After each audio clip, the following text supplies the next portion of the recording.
नमस्कार प्रेक्षकांनो, तूही रे माझा मित्र या मालिकेच्या आजच्या भागामध्ये आपल्याला असं पाहायला मिळतंय अर्णवच्या बर्थडे पार्टी निमित्त ईश्वरीला इन्व्हाइट केलेलं असतं. ती तिथे आलेली असते. आकाश लगेच येतो आणि त्यांचं वेलकम करतो.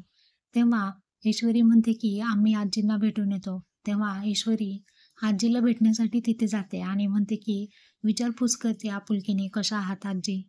त्यावरती ती म्हणते, "हो, मी ठीक आहे."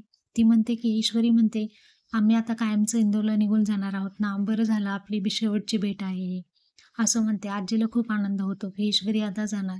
इकडे वल्लरी आणि लावण्या यांनी ईश्वरीच्या कोल्डड्रिंकमध्ये औषध मिक्स केलेलं असतं आणि त्या वाट पाहत असतात, की आता कोणता ग्लास ईश्वरी घेणार आहे. ईश्वरी ही इनोसंटली बर्थडे पार्टीमध्ये आलेली असते. तिला या गोष्टीची कल्पना नसते. आजीसोबत बोलत असताना ती एक ग्लास उचलून घेते. इकडे स्वतःचा आवरून अर्णव हा मस्तपैकी जिन्यावरून खाली आलेला असतो आणि पाहताक्षणी ईश्वरीला तो तिच्याकडेच पाहत राहतो. वल्लरी वाटच पाहत असते. आता ड्रिंक ही ईश्वरी घेणार आहे. तर पाहूयात पुढे काय होतं.